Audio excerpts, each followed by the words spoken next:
I have no business hitting the go live button. Hi, guys. How are you? Welcome to the show. It is Thursday, I think. Hope you're well. I'm Ranting Monkey, and this is Monkey in the Morning, and we're here to hang out and chat. I need to keep a picture on my screen basically at all times, so let me get one here that we're going to be talking about. How are you guys today? Hope you're well. I'm okay. Actually got a little bit of decent sleep last night, but it's me, so bah. How are you? Sorry about the timing. It apparently the time got set for 3:30 in the morning or something like that. I have no idea. Um I put it in at 10:30. I don't know what YouTube did. If you guys see that the show is set up, chances are it's going to start within half an hour. Just keep that in mind for going forward. Now, I said I had no business hitting the go live button, and that is absolutely true because I have literally nothing to talk about. I'm doing this because I like to hear myself talk, and I needed a break from my video game. Actually, I meant to do this show hours and hours ago. I was going to do normal, go cruise stuff, find things to talk about, but I was playing a video game, and I kept going, just a little bit more, and then I'll go get the show ready. And then I looked out my window, and it's apparently a bright, sunshiny day out there. And the last time I saw the sky was when Lady Monkey woke up, and it was still kind of black out. And I was like, "Oh shit! I should probably look at the time." And it was coming up on 10 o'clock. I'm like, "Oh damn! Gotta go do my work. I gotta go pay some bills." But how are you guys? Random rambles make great shows, Monkey. I tend to like them. I don't know if you guys do. I enjoy the stream of conscious streams because they're stream of conscious streams. It's a weird way of having to place that. But anyway, I enjoy just letting my mind flow, and I really enjoy talking with you guys. I know there's the joke that Monkey doesn't read chat, but usually that's because I already have so much on my mind that I'm trying to get out. And I, as you might have noticed once or twice, if you've seen the show, I'm very easily distracted. Only missed 2 minutes. Well, then you miss the what is it, the commercial time frame, because that's when they force commercials on you guys. Anyway, on the screen here, I do want to talk about this because it's funny as shit to me. Governor Gavin Newsom's tweets are written by these two. They literally got a blue-haired lady and gayer Bill Nye. The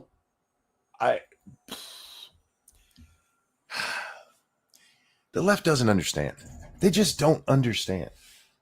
I said this on Twitter the other day. Somebody was talking about Gavin Newsom trying to be Trump. And Gavin doesn't understand what tough means. You can be an asshole and tough, but most assholes aren't. And Gavin is just an asshole. Probably because his tweets are being written by these two fucking idiots, who, by the way, are paid by the state of California. Good job, California. You're paying for these two idiots to make tweets for Gavin Newsom. And it's not on his main account. It's on his Gavin Newsom, Gavin Newsom's press office or something like that. And these two idiots run it, and they're dumb. They're like the worst of right-wing tweeters. Thank you, Cryptic. Bill Gay, the queer guy. Yes. Can you imagine? Look, I know some people like the bow tie thing to be silly. But can you imagine dressing like this and being like, yes, this is what I want the world to see. This is how I want to present myself to the world. They just don't understand how to have actual humor. Like, did you guys see Razorfist video on this? This is how I became aware of this whole thing. I had to look up the tweet that exposed these two idiots. But they're doing things like taking memes that already exist and just putting different faces on them. And this is from a well-paid account. These people are getting paid well for this shit. But we've seen this before. Anytime they try to talk with kids, you know who really loves the tweets from Gavin Newsom and Gavin Newsom's press office? Old white ladies. It's a monkey in the morning. Yeah, it's going to be in the afternoon, so that's why I named it Afternoon Delight. I absolutely meant to do the show much earlier, Scribbles, but I was on with Scribbles last night on his channel talking about the game Vampire the Masquerade Bloodlines 2. Oh God, is this going to turn into a Dark Forces kind of thing? Anyway, Bloodlines 2, they finally announced the release date for that game. It's been in limbo for years now. And Scribbles had some takes on it, and I went on there and chatted with him. So make sure you check that out. Also, if you're watching this right now, load up P-Dog Knight's channel real quick because he's live too, and just go say hi to him and give him a like. I'm an old white lady, and I don't like Newsom. Well, in fairness, when I say old white ladies, Tina, it's not all old white ladies. It's just that's his major audience because that's who finds this kind of shit funny. There's something that happened with liberals where they decided you can't make jokes about this or that or whatever, right? And in doing so, they broke their ability to understand comedy at all. It's very much a much smaller version of what happened with Tom Green and the Jackass Boys destroying comedy. But for them, it's more a philosophical destruction. Because like I can look at Jackass and those things and see why people giggle at it. I don't understand why that became the entirety of comedy. Because it's really not that funny. Hey, let's sit around and throw a tennis ball at each other's nuts. Clever. But for these people, it's not exactly that. It has the same effect in killing their ability to understand comedy. Because they think all you have to do is be an asshole. And while there are some people like that, there are right-wing sites that do that, and I don't follow them. I don't find them funny at all. But they think that's what it is. Just be edgy. Well, edgy without a purpose isn't funny. You got to have the wit behind it. You got to have the joke in there, and they just don't. It's just stupid. It's like Trump's a rapist. Ha ha ha ha. Good one. I don't even know their names. You guys want to guess their names? He looks like a Steve. I'm just going to say he looks like a Steve. And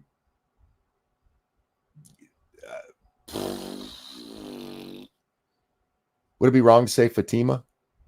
Is that wrong? I think Jackass can be funny in short bursts. I think it's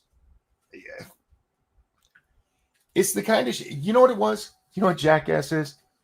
It's like they took America's Funniest Home Videos and made a movie out of it. But it was all staged instead of captured footage. You see somebody like on America's Funniest Home Video, and there's a dad there, and he's got his son a little plastic golf set, and the kid immediately swings it back and nuts him. That's funny. You and your friends sit down and start throwing balls at your nuts. Not funny. To monkey, everyone is Steve. No, every asshole is Steve. Every asshole is Steve. And occasionally a Bob. Although Bob's I tend to give more lazy than asshole. I give them more lazy than asshole. That's a sentence I don't like that I said. Dark Conservatarian, thank you. Afternoon ain't afternoon anywhere in the U.S. yet. Give it an hour and 20 minutes, my friend, and it will be.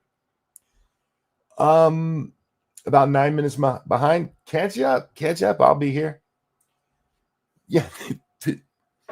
It just, I know we've talked about it, but it just reminded me of the fat chick that they got to go out there and relate to the guys. They want to relate to young men because that's what this is for too. We're going to go for that young male audience. They like it when people are dicks to each other. Excuse me. But again, without understanding what the actual appeal is, you can't siphon it. And you can't siphon those people with fake edginess because you see through it. Because we understand what's funny. And I'm not even a young man. Frankly, all men are young men in the noggin.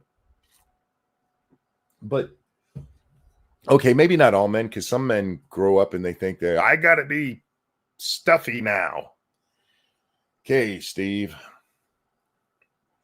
But most of us, we get it and we understand it. But they're like, I know what we need to do. Get a fat, ugly girl who'll come out and go, even though polls say this is what men want, that's not what they really want. And the biggest problem with them is that they still can't get out of their own way. They cannot believe people don't think like them. So instead of embracing, hey, this is how they are, this is what they find funny, this is what they enjoy, they're like, they don't actually like that. They're just lying to us. What they really want is to be trans people playing soccer with little girls.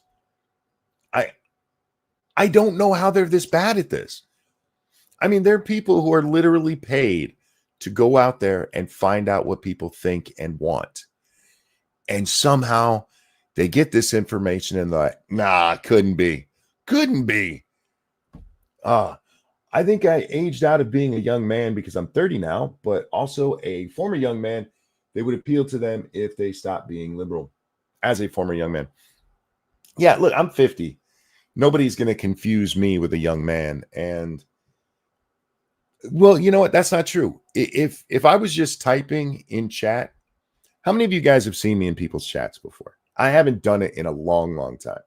How many of you guys have seen me in there? You could easily mistake me for a 20-something just being a jackass. Because I'm just having fun. Morning, y'all. Back to the beginning. Thank you so much, Zan. Welcome.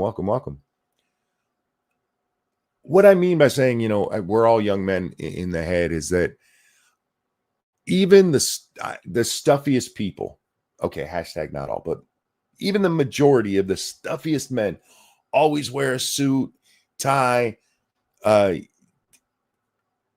They look like they belong on an episode of Matlock. Even that guy will laugh at a well-played dick joke because we're still kids. Because they're all psychopaths and have to fake their empathy. Faithless. I don't know that they fake empathy. I think that they don't understand what empathy is. And their empathy is, how do I put this? Reserved for things they support. They have no empathy for anyone else. So you're right about that, because we care. There is that kind of fakeness to it, but if you actually pay attention to their actions, they don't fake empathy. They have genuine empathy for anything they like. There's a video going around right now, and I'm not going to show it, but apparently at the Egyptian embassy in London, they yanked a couple of Hamas supporters into the building and started beating them with a bike chain. And boy, did the liberal, oh my God, I can't believe they're doing this. If you can't believe Egyptians would beat Hamas with a bike chain, you don't know enough about what's going on in that area to comment on it. Egypt is literally on the border with Gaza. They're right there. They share a line in the sand. They're both Muslim. And Egypt's like, keep those dirty Muslims away from us. We do not want them. Nobody should take them in their country. Don't do it. They're bad people. That's Egypt, not monkey. Egypt. They fucking hate Hamas and Palestinians. But like, wait, but you're brown like they are. I'm not condoning it. But I do understand. Just saying. Hamas, who destroyed Egyptian heritage by smashing statues. Yeah. I mean, remember, Hamas is an offshoot of the Muslim Brotherhood, which pretty much destroyed Egyptian culture.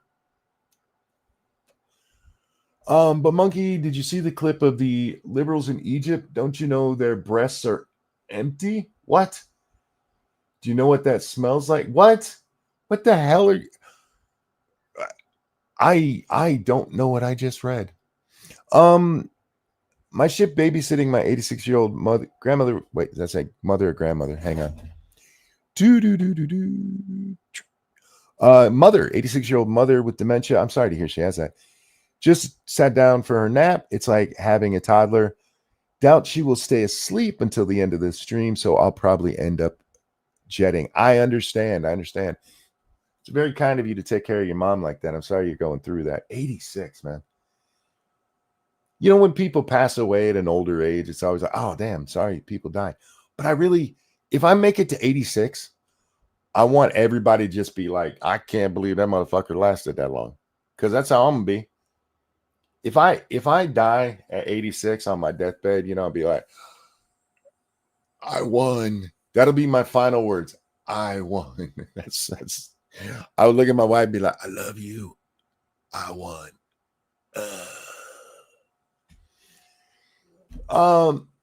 We will party, monkey. You better look when I pass. Be sad because I'm gone, but be happy that you got to know me.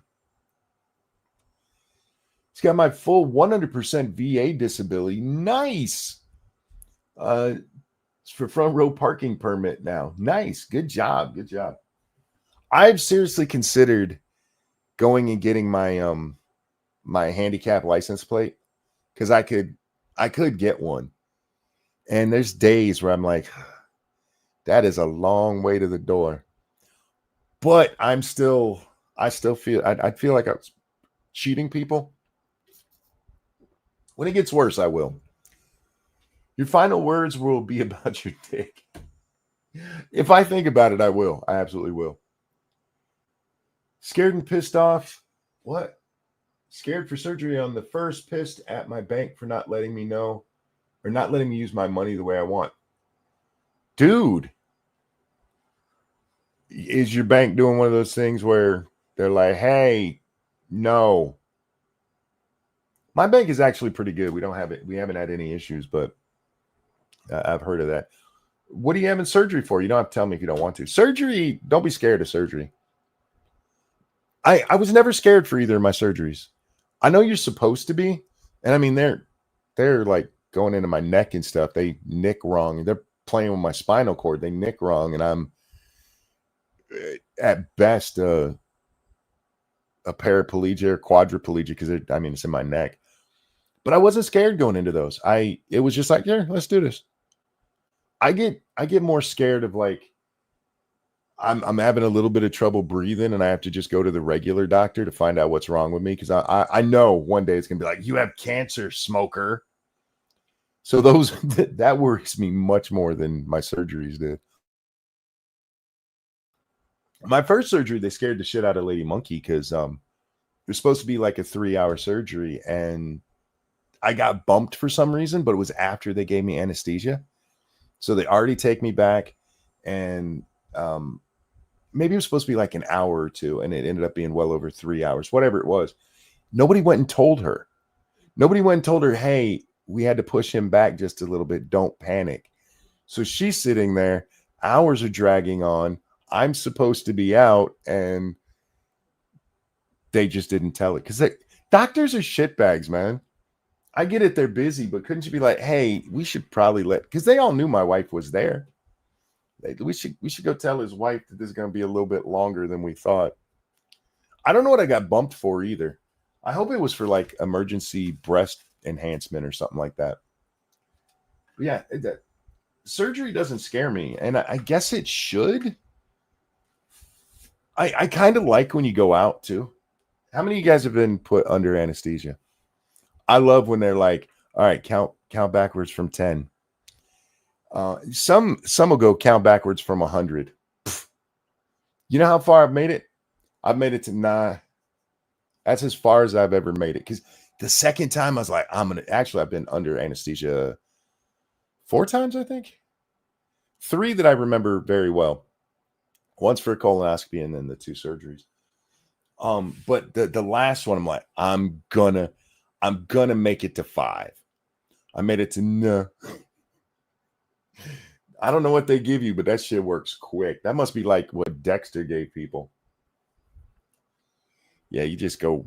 Yeah, I've seen it on TV where they actually get to like 6 or 7. I'm like, bullshit. I just start yelling at the screen.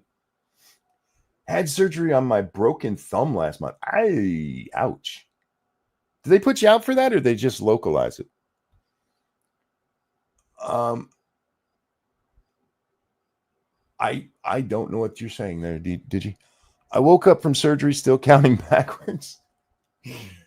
Not that you guys need to know this, but if you need to know something about Monkey, when I come out of anesthesia, my first instinct is I need to get up. I need to get up. And if I ever have surgery again, I'm going to tell you, hey, when I come out, you might want to strap me down. You don't have to strap me down hard, but just a strap across the chest so I don't sit up, so Lady Monkey doesn't have to hold me in place. And I get a little belligerent. I get a little like, what? Fuck, get off me. What the fuck's wrong with you? Leave me alone. Oh, hi. Apparently, after my first surgery, I was a little bit rude to my wife. I still don't think I was. I think she made it up to make me feel bad so that I, would suck up. Jaw surgery. Fuck, dude. Trying to pay for it and the bank won't up my limit. Dude, is there no other way that you can only do it with the card? Nitrous oxide is amazing. I don't know what I've been given. I know because I remember when I had my colonoscopy. It's a humiliating experience. You're laying on the table, kind of sideways with your leg crossed over so they can shove something up your bottom when you go to bed. And the doctor is standing there and he's holding a needle into a tube that goes into the IV. And he just said, good night. And that was it. I do not remember else. Anyhow, I honestly don't know. I want to put on a good picture. We should, what picture should I put on the screen for today? Somebody name an animal, not an annoying. Oh, I know, kitten. We're going to go find a kitten. We're going to find a kitten picture and we're going to put that on the screen while I talk to you guys. Oh, look at that kitten. Oh, that's adorable. That's going to be our new thing. So Monkey knows if he's getting disconnected. There it is. We will switch to that tab. There we go. Look at that kitten. I kind of want that kitten. He's so cute. Anyway. Yeah, so I don't have a lot to talk about other than just the world in general. There was a video I wanted to watch, and then I forgot what it was. So, that worked out well for me. I hate when I do that. Jack always tells me, no, hey, put it into a folder. And I tried doing that for a while, and I forget to put it in the folder. AI kitten, how dare you? That's a real kitten if I ever saw one. How dare you? Somebody sent me a video yesterday of a kitten almost saying meow. It almost sounds like he says meow. I prefer Sydney. Look, I don't have a reason to talk about Sydney today. I mean, I guess we just did. So technically we could put her on the screen and it's not running afoul of any copyright. Can't use her likeness. The NFL has decided they're going to keep putting wording at the end of the end zones. And I caught a clip from Gutfeld where they were talking about it last night. And I got to be honest with you. I don't care. Just like the male dancer, I don't really give a shit. But I do wonder, like, has anybody ever been watching, like somebody's in the Klan, right? Like they're a hardcore Democrat in the Klan, hate black people. Then they turned on the NFL. They're like, I know there's half of them are black, but I like football enough that I'll still watch. And so they're sitting there being racist, and the camera pans over the field, and at the end of the field it says, "End racism," and they're like, "Oh my God, I never thought of it like that. I love my brown brothers and sisters." Do you think anybody's ever, like, have you guys ever had your life changed by some social justice, woke, whatever kind of message that you read in pass by? Like, you're walking down the street and a bus drives by and it says, "Don't be racist." And you're like, fuck, I was going to be racist. But now there's going to be a clip of me going, I was going to be racist. But I get the overall idea of social campaigns, right? I understand that you can help change hearts and minds, but I don't think it's ever because of the campaign. It's more about the talk about the campaign, right? Like, I don't think advertising works quite the way they think it does. I don't, especially like just a quick print ad or something like that, which is basically what you're talking about with the wording at the end of a end zone in the NFL. Fucking retarded. But somebody was like, yes, we should do this again because we stopped all the racism last time we did it.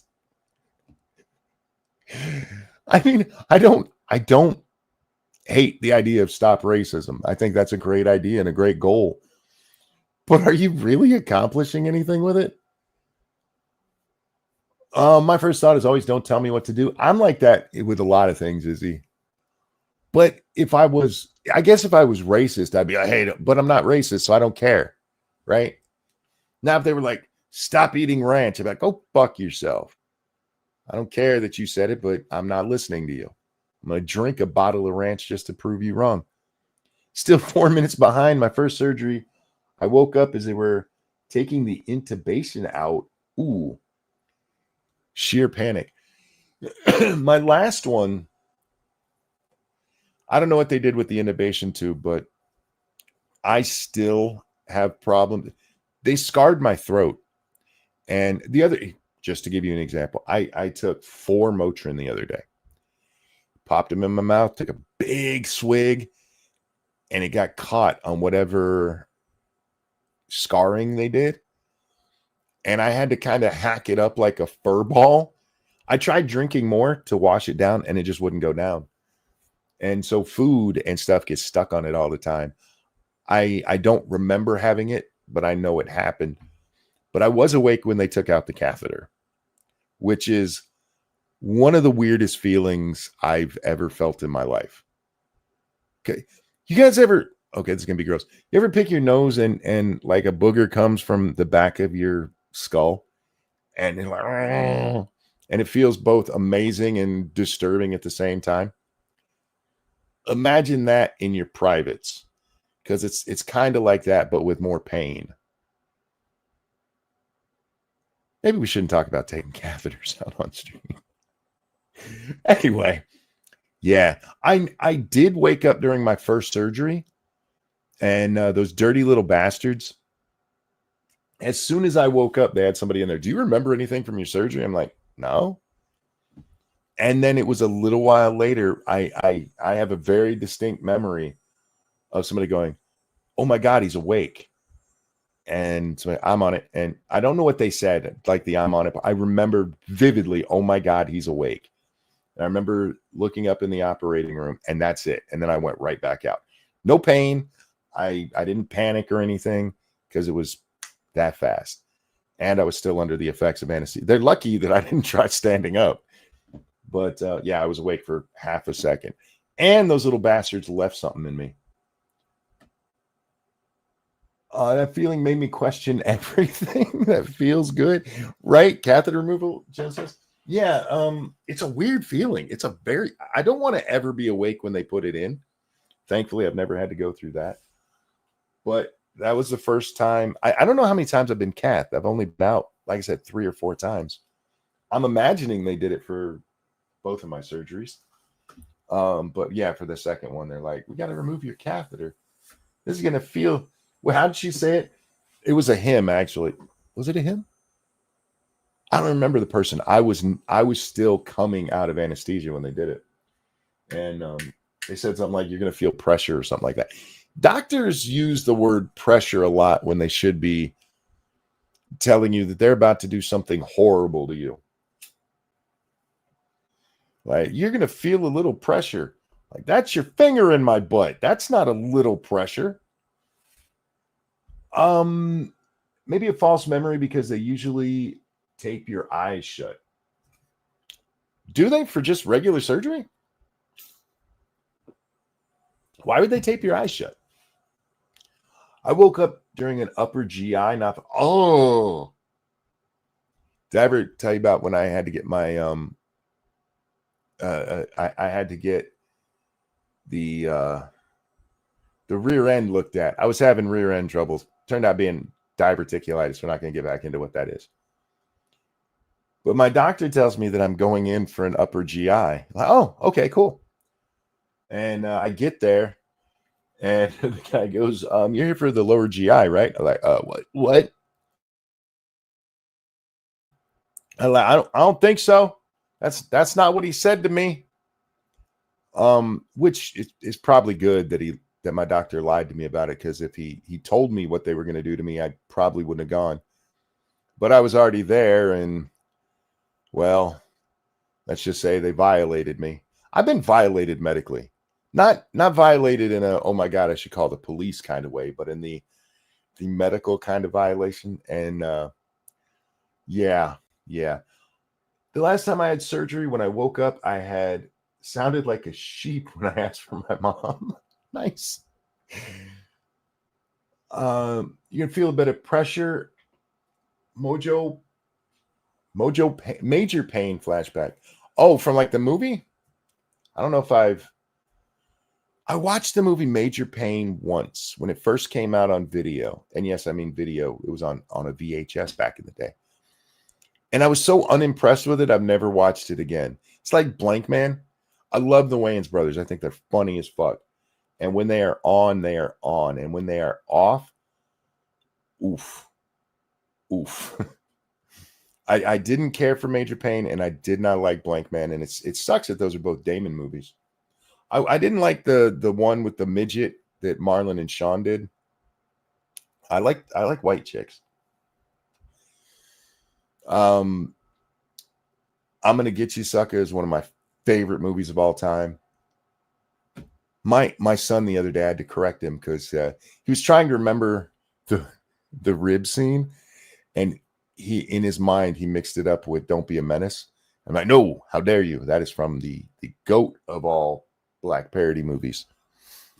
Anyway, what's on y'all's mind? What's got y'all talking? I've been seeing like the stuff with Hassan. Hassan has got himself in a bunch of trouble. And then Phil DeFranco apparently talked about Hassan and glazed him a little bit. Doesn't tell the whole because Phil's a douchebag. But even he's jumped on the look at what a douche this guy is without actually saying it. I can't watch DeFranco anymore. I've tried. Just keep up with, what the youngins are looking at. I can't believe that guy still has an audience. He's gone from boring and stupid to stupid and boring, and that's not a good move. Undercover Brother. I love Undercover Brother. I have the special edition DVD of Undercover Brother. When he comes back to tell them all that he slept with a white chick, I'm like, is it as good as I thought it would be? I fucking love that movie. That movie's so dumb. Got the orange drink dispenser in his Cadillac. Oh, I fucking love that movie. Although it has, what's that guy's name? Chris, whatever his name is. He was in, what's that? Night at the Roxbury, which I've never watched. I just know it from the box cover art. But that little Chris, I hate that little fucking guy. He's annoying as shit. And Catan, thank you. Chris Catan. I fucking hate that guy. When people talk about punchable faces, he's just got he is a whole punchable body. He's got a face instead of a punchable face. He's got a face that makes you want to hit him in the nuts. And then he opens his mouth and he got that whine. Even when he's not being a jackass, he's got that whine to his voice. Oh, I fucking hate that guy. I didn't mean to go off so much on that. I really do hate him, though. I don't know him. Never met him. But he kind of ruins that movie for me. They could have had anybody else in there except him. I fucking hate that guy. Handyman as a skit in Living Color was far funnier than Blank Man. Did they actually do Handyman as a skit? I don't remember doing it. I do remember Damon doing it in his stand-up. But yeah, Damon has talked about what went wrong with Blank Man, and the biggest problem with Blank Man is they tried to make it palpable for an audience, especially with younger kids. It was supposed to be silly, and you can't do Blank Man and be non-edgy because it just doesn't work. Literally, it's a retarded superhero. It's a handicap because he's not just physically handicapped; he's also mentally handicapped. And you can't do that and be nice about it. You have to go all in. But like many Saturday Night Live movies, Blank Man probably never should have been more than a skit. Pootie Tang, still have never watched it. I know everybody keeps telling me to watch, what is it, Dolomite? Pootie Tang. There's tons of them I haven't seen. I know the references, but have never watched. Can never stand Fran Drescher. I don't mind Fran Drescher when she's not doing the annoying voice, but that annoying voice, it's like the chick who plays Janice on Friends. I get it. You're trying to make an annoying character, but when Fran ups her voice to that, stop it. I don't like annoying people. If you're just being annoying, it's like having a little brother. Dolomite was good. Like I said, I still have not watched it. Watched Blank Man one time. I remember liking it at the time, but it's been a few years since I watched it. How old were you when you watched it? Because Blank Man was garbage. It was straight trash. It wasn't funny. I mean, there's one scene in there where Blank Man has an orgasm, and they can't, because of the rating they're going for and the audience they're going for, they can't actually call it that. And so it's kind of like a joke for the grown-ups who were there too, but it doesn't work that way because it ends up looking like he's having a partial seizure. Anyway, what's the best movie based on an SNL skit? Ooh, sadly, probably Wayne's World. I know there's gonna be people, Blues Brothers. I don't care for the movie or the characters. Coneheads was okay for what it was, but it was kind of I want to see Nobody 2. The first one was good. I don't think I've seen, I don't even know what that is. Not Coneheads. Well, you didn't like Coneheads? Coneheads, again, it was fine for what it was. But see, I got to be honest, a lot of the stuff that they've made those movies off of, I don't find all that funny to begin with. Like the chick who smells her own armpits. What's her name? Molly. It's not Molly Shannon. Who's the chick who plays that one? I forget. Anyway, but remember Kamala broke her out for one of her commercials. But I never found that character funny. Or like Rob Schneider, however you say his name, is making copies. I didn't find that was just annoying more than anything. Like, he said making copies again. It's not like Mrs. Kwan, right? With like, he looking like a man. That joke actually worked over and over again. Superstar, that's the name of that dumbass movie. I don't get the appeal of a lot of, you know what movie they should have done and they never did was Mr. Robinson's Neighborhood. The Eddie Murphy skit on Mr. Rogers. I love those skits. Coneheads is my favorite. I forgot to put a question. Oh, okay. Oh yeah, I don't know. It's been a long time since I've seen Coneheads, but as I remember it, it was just a movie. It wasn't horrible. And that's kind of how I feel about Wayne's World. A lot of the stuff about Wayne's World, they still hang on to it while having another story going on in the background. It's just those characters. Where if you tried to do it just as them doing their show the whole time, it wouldn't work. Baby's Day Out. Why do I know that one? I know the name of that. You know, this is another reason I like when I don't have a topic, because we often end up talking about movies, and I love movies. I love old movies. I still, excuse me, I still haven't gone back and watched the end of War of the Worlds. God bless, that movie was bad. And I can like a bad movie. Not to the point of Jack where it's like an obsession, but I can like a bad movie. It's boring. That's the worst kind of movie to move me. Just one that's boring. It literally put me to sleep. Conan's, is that the one where they ended it with the guy fighting a giant monster while singing Tainted Love? I don't know. I haven't seen Coneheads. Again, that's another one. I haven't seen it since it came out on video. But it wasn't one that horribly offended me. There's two kinds of movies I remember. Ones I really like and ones that horribly offend me. And by offend, I'm just like, this is garbage. How dare you put this on film? Dan Aykroyd singing Tainted Love while fighting in an arena is the best. I'm guessing that is from that. Yes, it was. Okay. Yeah. I have not seen that. God, what year did that come out? Add a year to that, and that's when I saw it. Which War of the Worlds? The one that just came out on Amazon with Ice Cube. It's so bad. It's so bad. How do you feel about all the Medea movies? I've never watched one, but I don't have a problem with them.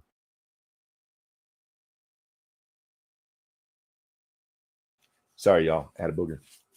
And I don't mind movies like that. To me, the Medea movies are black people's earnest movies. Is that wrong? Is that the wrong way to say it? Because we white folk got a ton of earnest movies. And black folks, if you never watch them, you should watch them. Some of them are actually fun. Not all of them. Ernest Saves Christmas is good. Ernest Goes to Camp. The first one was great. Scared Stupid wasn't horrible, but Saves Christmas is probably the best of the bunch. Honest Trailers came out with a War of the Worlds video, did they? I was surprised Marlon Wayans was in Requiem for a Dream. For a family that's usually associated with comedy, that was a dark, gritty movie. I haven't seen it, but Marlon Wayans, actually all four of the brothers can act. Do you guys know what Damon Wayans' first role was?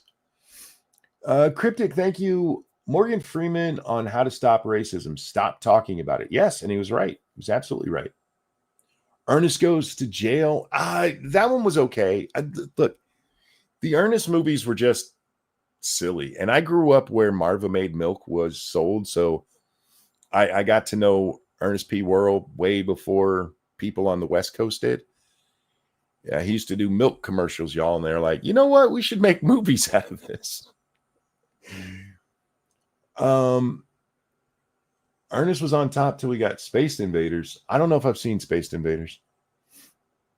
It's not afternoon yet, Monk. It is somewhere.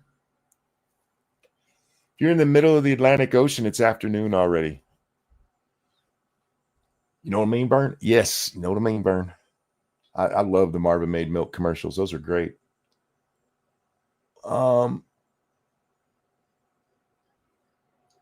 Ernest used to do Brahms commercials in Oklahoma. I don't know what Brahms is. Is that like a local store? What I've watched was Ernest Scared Stupid. Yeah, it's not my favorite of them. You should watch the Christmas one. It's actually better. Space Invaders is a good bad movie. Maybe I'll check it out. It is 16:16 here. It's 4:16 over there in the UK, y'all. See? It's afternoon. You know what? It's afternoon yesterday, right? We are past noon yesterday, so it's afternoon. I just love when you guys try to get, hey, it's not morning, it's not night. It's like you realize that literally there's an hour going on everywhere around the world. 11 p.m. here in Perth. Really? You guys are 12 hours behind us or in front of us, right? Because you guys are in front of us. My dad crossed the international date line one time on his birthday. So he ended up losing his birthday. Poor bastard. Damn, my phone typing skill. I have no phone typing skills. I am much more likely to just do a voice to text. I don't do it with texting, but like the only reason I use my assistant on my phone is because I'm too lazy to type. Because typing on a phone, I have big hands. I have very big hands. And phones aren't made for people with big hands. That's why the bigger the phone I can get, the better, because at least I can type a little bit on those things. Australians are from the future. I've heard that. And yet they live a backwards lifestyle. Oh, speaking of that, some people got upset with me because I called Hitler and Stalin Marxist shitbags. And they're like, Hitler was not a Marxist. He was in the National Socialist Party. Socialism is a Marxist ideology. I don't know what to tell y'all. I'm not going into that screed again about what socialism is, but just a brief recap for the people who haven't heard me do it 100 times. Marx's own philosophy was that as you get away from what he called capitalism, free market, you had to do socialism first, or there would be violent revolution. You had to start with socialism so that you did not cause violent upheaval. And anybody who claims that they're socialist, any form of socialist, is absolutely a Marxist. They may not be smart enough to understand that, but it's absolutely true. It's like the underpants gnome, right? Like capitalism, step 2, socialism, step 3, communism. They actually have a step 2 for the Marxist underpants gnomes. But yeah, some people were very offended that I called Hitler a Marxist. They had a big fight. That's what they were fighting over internally in Germany, was over whether to be socialist or communist. But they were all Marxists, all of them. 519 in the Netherlands. Do you guys know how to do military time? There's a very easy way to understand military time. Just subtract 12 from that first number. Yeah. Some people did not like me saying that. Hey, Hitler was a lot of things, but he wasn't a commie. I didn't say he was a commie. I said he was a Marxist shitbag, and he was. Have you watched the Jubilee video with Amanda Sears? Oh, fuck yeah, I watched that whole thing. Oh, God, that was hard to watch. Amanda Sears is a black activist. She happens to be a black woman, but she's a black activist in that we need reparations and just give us everything. And she did a Jubilee, that thing where they have 20 peoples or 25, whatever, sit around them and then rush to the table to argue with her about racism. And they covered reparations at first. And all the people that were there were black conservatives. And it's really funny because she cuts people off continually. But if she gets cut off, like somebody trying to respond to her, she's like, how dare you? How dare you cut me off? How dare you? And this one part, the guy's like, go ahead and talk. And she's like, you keep interrupting me. Like, well, go ahead and talk. But you keep interrupting me. It was fucking insane. She got very mad and screamed at one part. But if you watch it, you'll notice we're not watching it because it'll just make me punch my screen. Anytime somebody brings up a good, valid point, she refuses to engage it at all. Period. End of story. And this is why I should be the one that's up there anytime any of these debates going, because everybody missed the obvious question, especially on reparations. Because the one guy goes, is it right to ask the taxpayers? Because some of the taxpayers are going to be black people. And her answer is that, yes, it's fine because she'll be getting the money. I'm paraphrasing, but yeah, it's because she'll be getting the money. And the obvious question for these people, because she's one of the white people benefit still to this day from racism. Everybody in the U.S. right now is benefiting from slavery. You don't have to like it, but it's a truth. We benefited as a country from slavery. This country wouldn't have lasted without slavery. The South would not have been as prosperous as it was without slavery, i.e., the country wouldn't have been as prosperous as it was without slavery. That's not to say, hey, if you're going to start a new country, have slaves, but it's the truth. And you can't sit there and go, hey, white boy, you're living in that trailer park and you're getting the benefits of slavery. Meanwhile, I, living in a penthouse apartment in Manhattan, I do not benefit from slavery. Fuck off. We all were slaves. No, we weren't all slaves, but it is brought up that, what is it, like less than 2% of people actually own slaves? That's true. Look it up. Most of us were poor all along. Most of our ancestors were poor all along. I was watching it. There was was it CNN? Maybe it was on the Jubilee thing. I don't remember. But another one of these race hustler pieces of shit talking about how, hey, we need all this reparate. The white man's kept us down. It was on the Jubilee thing because the guy, he starts pointing out how the Chinese were treated when they came over. And you know what her answer for it was? Her answer for it was that, hey, the Chinese people got a decision to come here. Well, fair. You could go back. You could trade.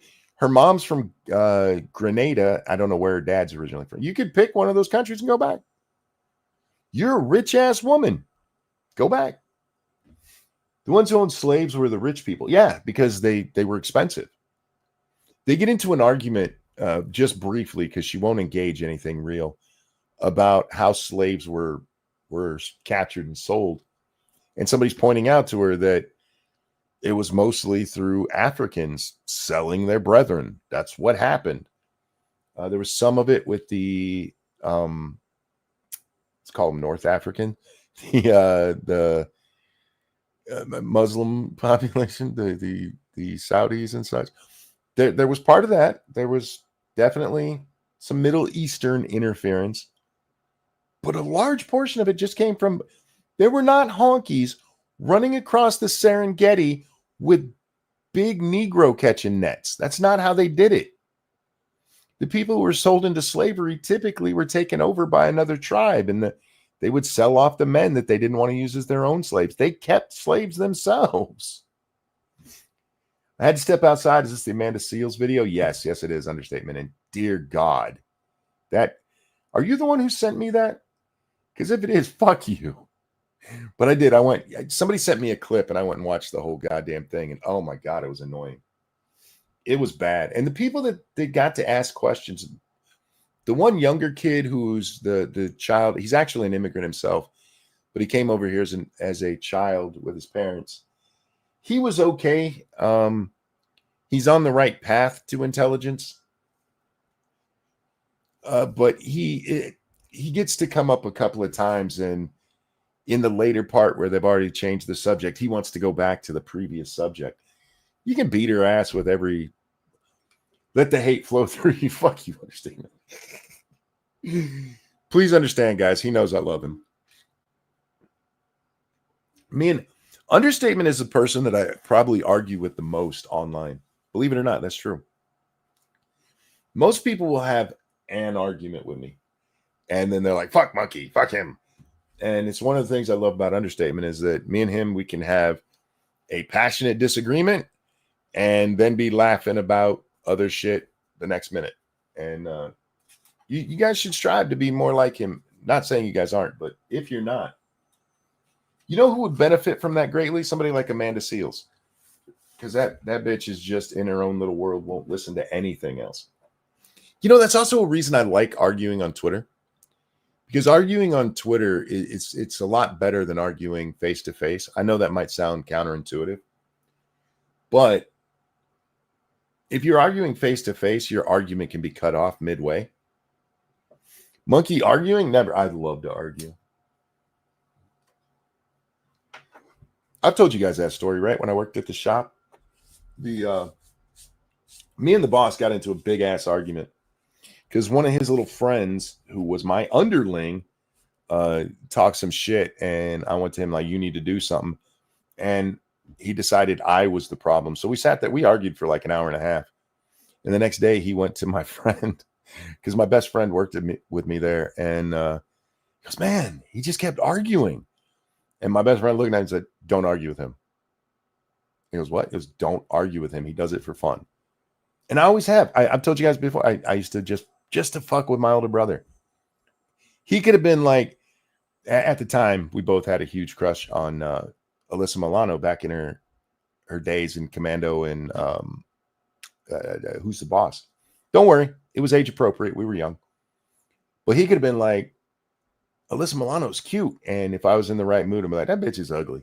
Just to do it, just to piss him off. I like to argue. You pick up a lot of argumentative drunks too, though, Monkey. I do. I pick up a lot of.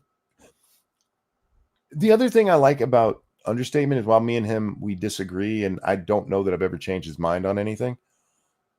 I see where he's coming from. And he's not coming from a place of stupidity. Usually my problem with Understatement's take is that he's way more forgiving than I am. He gives people the benefit of the doubt where I don't. So I still see where he's coming from. And it's like, you're fucking stupid. I've never thought that when arguing with him. I think he's a much nicer person than I am. Yelling fuck monkey is really gay. Well, then I would suggest not yelling that. I'm just saying.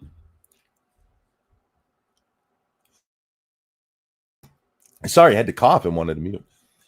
Satsu is playing Schedule 1 again now that the Cartel beta's out. Oh, did they release an update for that? I've been playing Dungeons 2, and that's what kept me from doing the show for so long today. I played the whole Dungeon series. I've never finished the first game. I finished 2, 3, and 4, and 4 just had a DLC drop not long ago. Got me back into playing it, and I went back and played some of the DLC I never played on 3. And I'm like, you know what? I want to play 2. Old school RTS.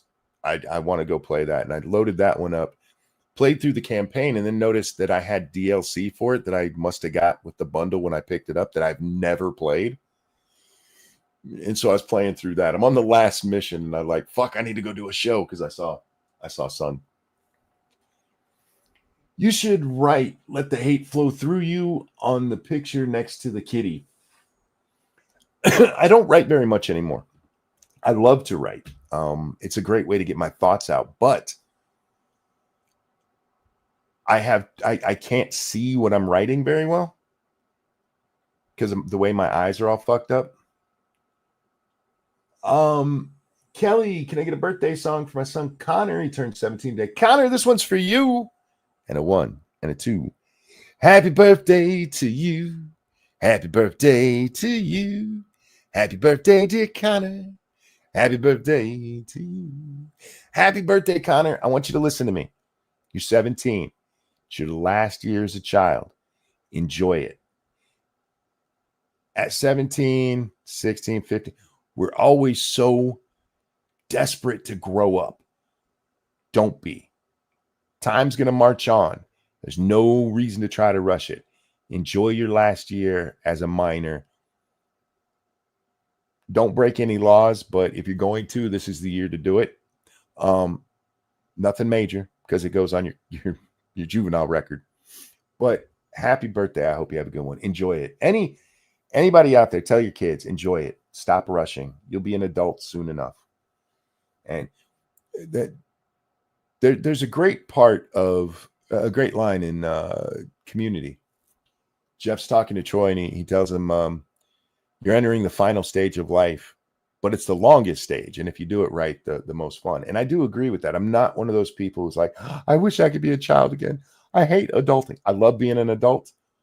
I've never wanted to go back to being a kid. I don't understand that thought process. Like, because I get to make all my decisions and shit. However, I enjoyed my childhood. I made the most of it while I could. And I think that's why a lot of people were like, I want to be a kid again. Because they didn't enjoy it the way they were supposed to. And in fairness to kids these days, adults beat them over the head trying to turn them into boring ass adults. Let kids be kids. Just guide them. Guide them. Tell them to enjoy it. Doesn't last that long. Enjoy freedom for now. Is it really? I felt constrained as a child, probably because I got in a lot of trouble. We have this idea. Well, we don't have this idea. We have this ability to not understand that people have different lives than we did, especially when you're much younger. That's something that you come to realize as you get a little bit older. But what's normal to you just is like, well, that must be normal. And I got in a lot of trouble. And even though my older brothers didn't, I just assumed every kid did that. And as I look back, it's amazing how many kids that I grew up with were squares, what they would call squares in my dad's age. They were afraid of I was not afraid of getting in trouble. I didn't want to get in trouble. But there were times I knew, like, I am gonna be punished for this. And it will be fucking worth it. But I don't know many other people who are like that. Most of the people that I know were mostly good kids. Yeah, you know, occasionally, like this one kid I went to school with, he was a fucking drunk at 15. And he was a drunk all through high school. I hope he cleaned his life up. He came in, we were at play practice one day, and there was a 7-Eleven across high school. He comes in with his big gulp cup. He goes, here, taste this. And I should have known. But I take a sip of it. I don't know what the fuck he had in there, but it was mostly alcohol. And yeah, that's what he drank at school. Hoko, thank you so much for that feminist $12. Amanda put her Masters of African Studies up against biology to claim there's no such thing as differences in race, and it's just a social construct. Okay, let's talk about her social construct of race, and because this is an argument that isn't without merit. Okay, the idea of race being a way that we decide that those people are going to be your slaves, right? Like when the Egyptians had the Jewish slaves, kind of all look alike. They're all from the same kind of place. The African slave trade before it moves across the Atlantic, I mean, it's mostly Africans owning other Africans. So when they say that, what they're trying to get at is that we here in the United States and in Europeans, we made it about race. And there's some truth to that. There's a little bit of truth to that, especially here in America, because every group has gone through whether you're talking about Protestants and Catholics, or you're talking about actual skin colors, Jews coming up, whatever it is, whatever new group moves in, all of the old groups are like, fuck you, you're the worst. And when slavery ends, and that everybody had their own supremacy ideas, but that's not the reason that you pick those people to be your slaves prior to the transatlantic slave trade. It was the people you beat in war most of the time. That's where your slaves came from. So I'm not excusing what she said, but when you understand that that's what they're getting at, there is some truth to it. Now, the people who are like, there's no differences between the races. There's absolutely differences between the races in physiology and biology. We're a little bit different. There's a reason sickle cell is mostly a black thing. Just like there's a reason breast cancer, men can get it, but it's mostly a woman thing. The idea, no, we're all the same.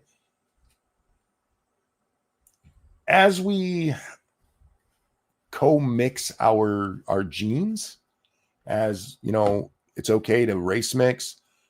It's going to come to a point where they're going to find skeletons 1,000 years from now and be like, I don't fucking know what that was.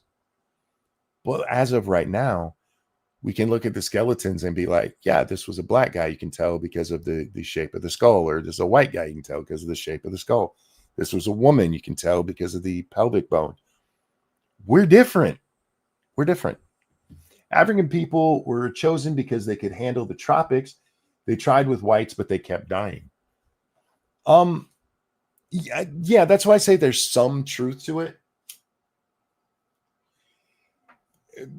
They this is going to sound so fucked up. They may have had valid reasons for why they went, well, the Africans are used to the weather, so they can handle it.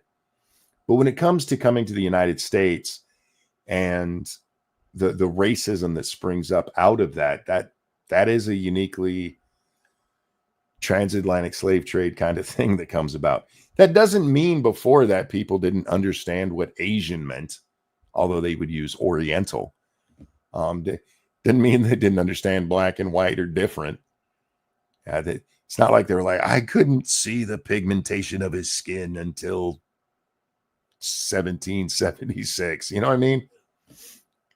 They just didn't specifically hate dark people. Yeah, this is a common misconception with, again, not American slavery, but slavery in general, is that a lot of it wasn't hatred. It was usually you beat them in battle, and like, if we're gonna end this war, then you're gonna give me a whole bunch of slaves, and they'd just be like, here, take Steve. He's an asshole anyway. It was part of the negotiations for ending conflict, was giving people slaves. Yeah, they'd give them their own people. But depending on a lot of old school slavery, I hate the way I'm having to have this conversation, wasn't the same as like roots. Even American slavery wasn't the same as roots. That's not to say none of it was like that, but the majority of it wasn't like that. The majority of it was they knew what they were doing. They came over and they picked the cotton, and then they went home, which was now a little shack in the cotton field. And then they get up the next day and do it again. And Massa wasn't beating them just for fun. You know why? Because you beat him for fun and he can't stand up anymore. Now he can't do the work you bought him for. Where's the wingman today? My guess is Jack is asleep. My sleep schedule's gotten so fucked up. And I want to do this show. There's 2 times I really want to do the show. I want to do it at like 9 p.m. or 7 a.m. Your answer here is not going to change my mind, but if it were you guys, which would you prefer? The old lords of the nighttime slot or the 7 a.m. that I've been doing recently? But I like those 2 time slots, and they're vastly different, and I never know which one I'm going to do. And I can't keep both. Shut up. I've thought about it. I've thought about doing 2 a days. Because here's the honest truth. I get more views at night. And that's almost made me like, I'll do nighttime shows. Kind of split with the ant. Actually, there's more 7 a.m.s than 9s. It must be the American audience here today. Hey, what's up, P-Dog? Sorry I stepped on your time slot today, bro. I'm way out of my norm. Let me know if you want to come and hang out, man. You and I haven't talked in a long time. If you can't hang out, we need to just set up a stream one day so we can chat. It's been a long time. More views is good. Yeah, that's if it wasn't for the fact that I got more views at night, I would just commit to the morning. So I don't know. Gen X was raised by wolves. Kind of. No worries. Yeah, you and I, we have not talked in forever. Whether it's your show or my show, one of these days we need to do it. Not to invite myself on your show, but happy to hang out there. And take care, my friend. Take care. I'm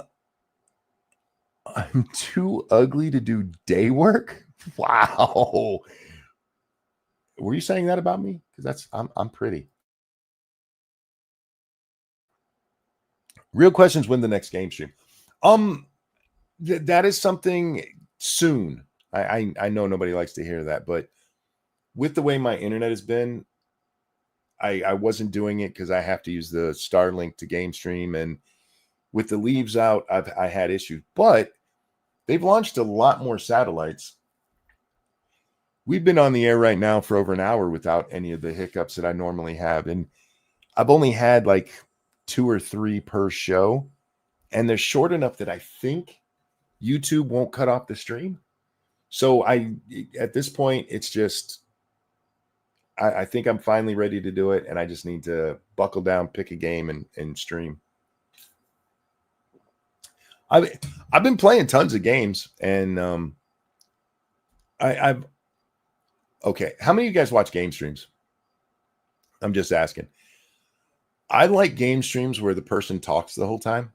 I hate it when they get quiet and I'm just watching the game, because I don't actually watch most of what I watch. I listen. And sometimes when I'm gaming, I don't want to be talking. So I don't want to do a game stream where I'm just sitting here. I feel compelled to talk when the mic's on. Hoko, thank you. NYC appeals court threw out Trump's civil case. Did they? Is that new? Thank you for the donation. Now I got to look it up. NYC appeals court threw out Trump's. Let's see. Is this a new thing that just... Oh, yeah. Bruh. All right. Let's bring this up on the screen. This is from 48 minutes ago. Trump's $500 million civil fraud penalty thrown out by appeals court. Now, is this the Supreme Court in New York is actually called the New York Court of Appeals. They do have an appellate division. Is this the final one, or is this the New York State Appeals Court voided a more than $500 million civil penalty against Trump? The appeals court said injunctive relief ordered by the trial judge in the case was well crafted to curb defendants' business culture at the Trump organization, but the order that, quote, directs the defendant pay nearly $500 million to the state of New York is an excessive fine. Yes, of course it's an excessive fine that violates the 8th Amendment, cruel and unusual punishment, of the United States Constitution. Wow.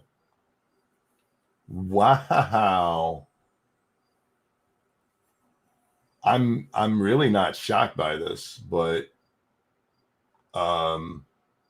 that's funny. This is that judge who looked like Mr. Burns mixed with a child rapist. He was a piece of shit, and this trial was a show trial from start to finish. That's awesome, because look, I've made no bones about this. I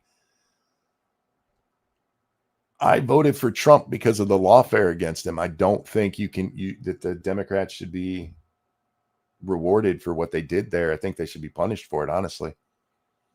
And to see the dominoes start to fall, that's great. Explain, please. What do you need an explanation on? The case itself was the one about him supposedly using, they call it lies, but he lied on his loan applications to get a better rate for his loan. This is the one where they said Mar-a-Lago was only worth, what did they say, 18 or 12? I forget, but like 12 or 18 million dollars. And wrong.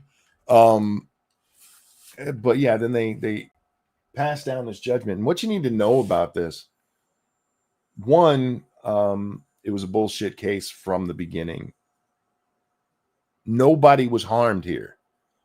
The banks were on Trump's side. The banks he got these loans from, he paid back his loans. And they're like, we're coming after you. Meanwhile, Letitia James, the AG out there in New York who decided to run this case, she's been caught fraudulently filling out mortgage applications. She's in no trouble for it, though. Thanks, I remember now. Okay. Yeah, this is the civil award. This is the one where they're like, you say he was wrong, except he wasn't. When businesses, and you should do this yourself, when they're filling out loan applications, they put the best spin on their stuff, and then the banks look at it and they give their own appraisal of it. And then they come to a deal on what the terms are going to be. Trump didn't do anything here. You said this would happen. Yeah, because this one was obvious. This one was as obvious as the Jack Smith case is getting tossed. And she'd also committed fraud. Yeah. This is what businesses do.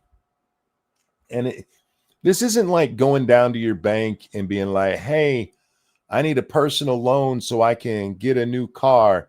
I make $50 billion. You can do that, but the bank's going to look and go, we're going to need proof that you got $50 billion. The banks looked through all of the records. It's not like they just went, oh, Trump said it was worth this much, so that's what we're going to give him a credit line. Matt Barnes, thank you. 158 watching and only 62 likes. Guys, hit the like button. Hit that thumb. Had to finish up AP, but here I am. I'll stick around and then go back to the start. Well, welcome. Wait, did AP just finish up? I haven't got to see AP stream in forever. The timing just doesn't work with everything else I'm doing. I don't get to watch very much stuff live. Sorry, guys. I remember when the DOJ was wasting time and money going after Trump and Apple when we had gangs running wild. I'm not okay. If I thought Trump had actually done something, I wouldn't have a problem with them having gone after him. But it was so blatantly political. It was so blatantly to try to keep him from running for president. I mean, they even bragged about it, right? We'll keep. When the second impeachment happens, do you guys remember what the goal of the second impeachment was? It was to keep him from being allowed to run for president again. It wasn't because they actually thought he did something on January 6th that deserved removal from office. It was so that because if you've been impeached, you cannot be president again without Congress voting to let you. And so they're like, we're going to take him out. And that was their goal from day one of the Biden campaign, or the Biden administration, was to make it so that Donald Trump could never be president again. He's still making fun of that lady who will suck dick for weed. What? Who? I catch you catch it in the AM. Okay, gotcha. They're just throwing stuff and hoping it would stick. They were. The Alvin Bragg case, probably the most egregious of all of them when it comes to what they were trying to pull off there, because their whole notion was that, and I believe they did this in the Letiti James case too. Like, hey, COVID happened, so the statute of limitations it paused. Yeah, it totally paused.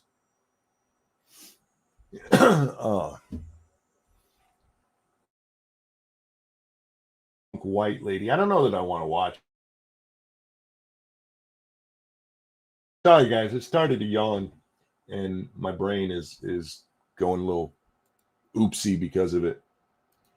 I'm over here on my Twitter now because that's what I do.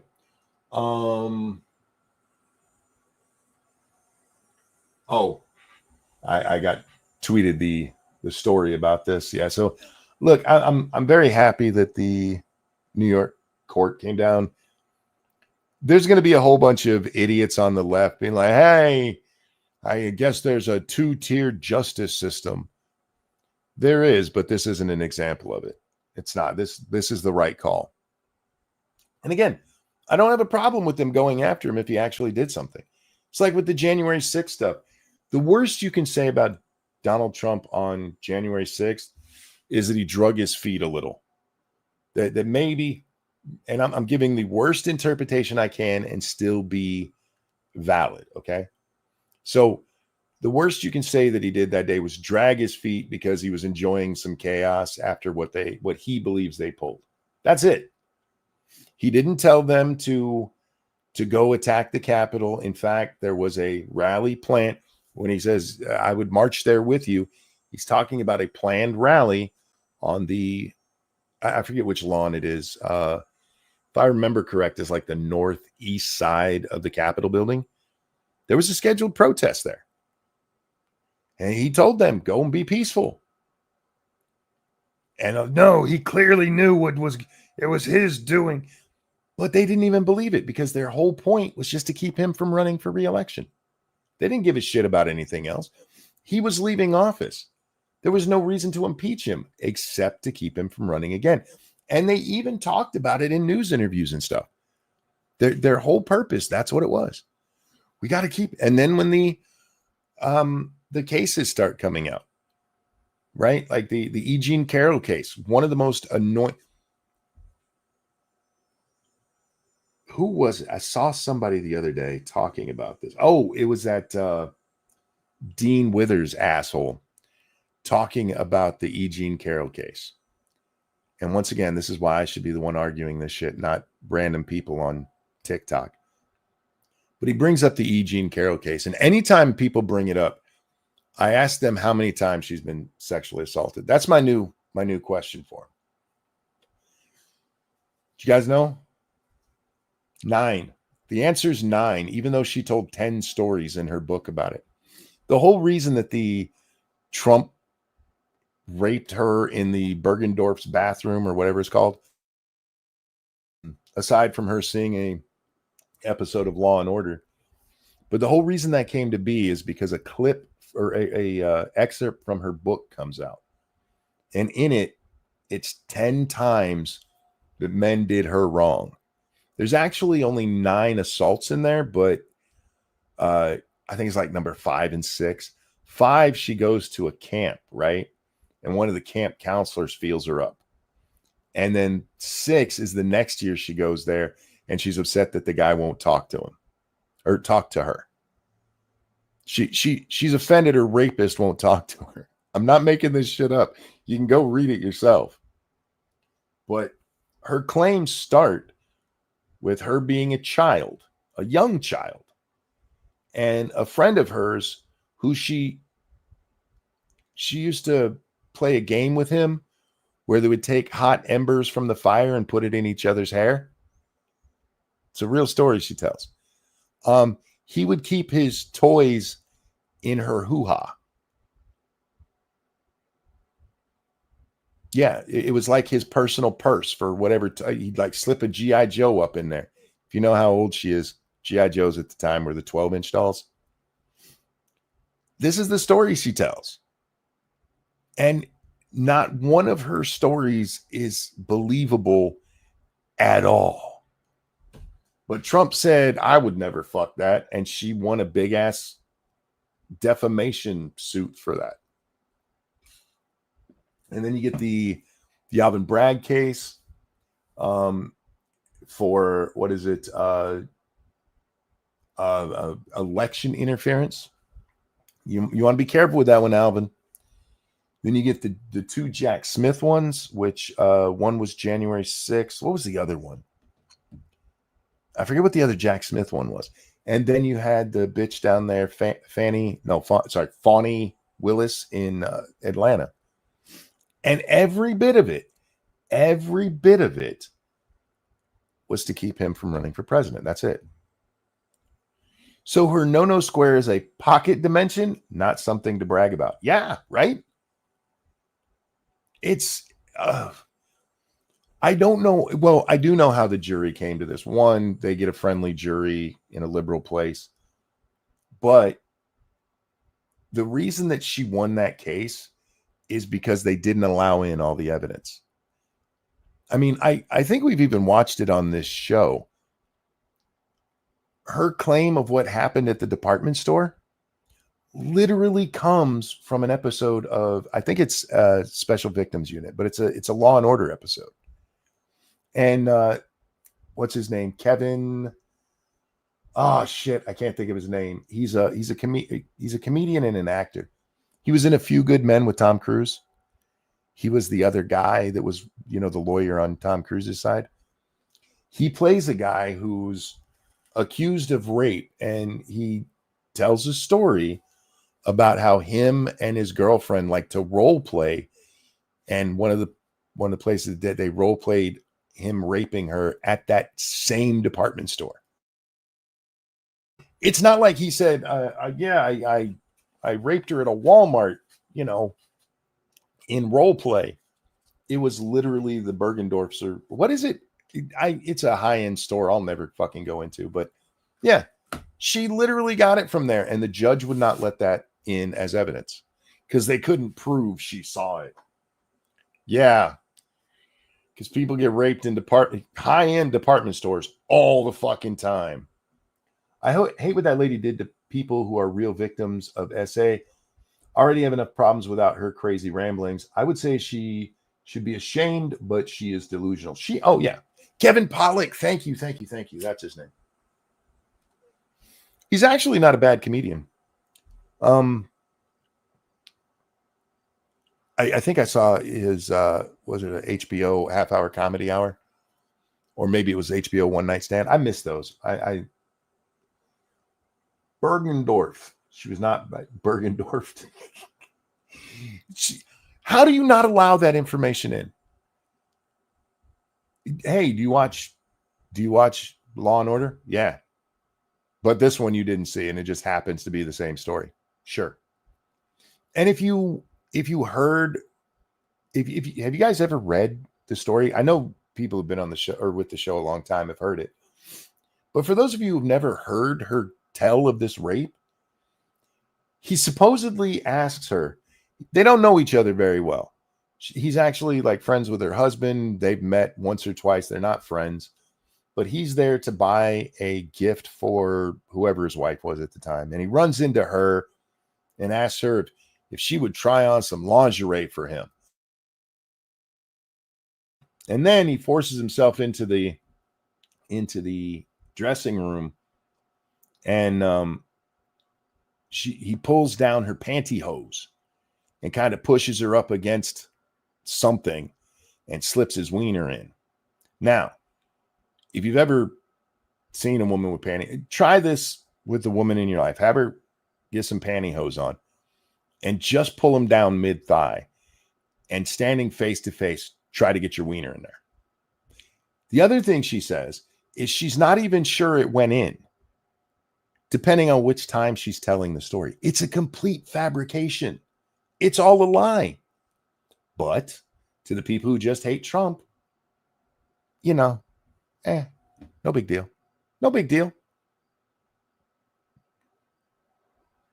Anybody believe that Donald Trump decided to rape a woman, and after he got it in, he was like, never mind? Because that's her story. He even takes it out and just leaves. He just needed to get the tip wet, apparently. It's the dumbest goddamn story. But again, this is a chick who's had a childhood friend, and we're talking 5 and 6, right? Kept his toys in her hoo-ha. And they burned each other's hair, and no adult was like, what the fuck are you doing? I don't care what kind of bad parent you are. If somebody puts a burning ember on your child's head, their hair is gone. You're gonna notice that. Nobody ever noticed. And again, she was upset that the counselor who supposedly raped her didn't talk to her the next. And she even says in there, I bet he felt bad. That's why he didn't do it. I'm paraphrasing, but barely. She has these visions that the guy who raped her is just so ashamed of himself he couldn't talk to her next time. Yeah, that sounds like a rapist. God damn, I fucking hate that lady. And I hate all the idiots who believe it because the story makes no sense. And the left keeps saying that Trump has a tiny penis. Yeah, they love the story from Stormy Daniels that it looks like a Koopa. It looks like a Toad from Mario, and it's really small. Okay. If it was, he absolutely couldn't have done that with E. Jean Carroll. You have to have a little to get in face to face when you're standing up. Cat, that's a kitten. How dare you? In order for the story to be true, Trump can't have a tiny wiener. True. That story can't be real. It can't be real. It's not physically possible. She says at one point she doesn't know if he put his finger or his wiener in. Again, depends on which version of the story she's telling, but that's one of the versions. So, and then the judges. These judges are I'm afraid to ever go to court, if I'm being honest. I'm afraid because the kind of judges we've seen recently when it comes to things like Trump, right? I mean, these are bad judges. These are judges that it's like the law doesn't matter. It doesn't matter to them at all. What'd you say there, Natalie? As a woman,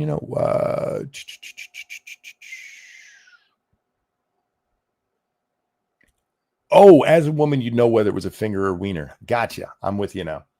Not her, but she's also crazy and apparently has been using it as a handbag since she was a little thing.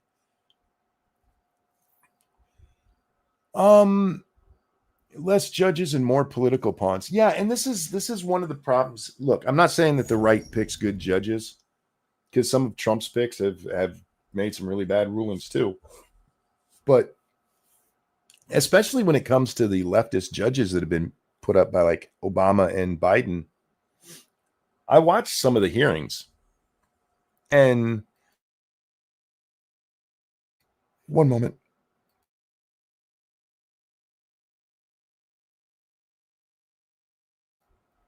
So sorry, guys. Anyway, I've watched some of the hearings, and they're activists from the start. The judges that are the people who they put up to become judges. It's amazing how many of them are like environmental lawyers and victims' rights advocates, rather than being somebody who's got a good record of prosecution or defense. It's people who are activists. It's very much the same thing we see in journalism, where yes, these people are lawyers, but they go into it for activism. Like that AG we watched, the drunk one the other day. She's an environmental lawyer. Well, the people who go into that kind of business, they're doing it for the activism. Yeah, there's some fat money to be made, but these are people like, we have to save the planet. With her powers, she would be perfect in a very inappropriate version of Looney Tunes. Yeah, she would. It's always amazed me that that's how the story broke. The story broke. Was it New York Times, Washington Post, some major publication published that list of the 10 times she's been abused by men in her life. And somehow that all went away. Probably because the first 9 of them are incredibly insane and the 10th one is unbelievable, but it had Trump's name, so they kept that. You can't take the Trump story without taking those other 9. And when you read the other 9, you're just like, this bitch is just lying. She's just making shit up.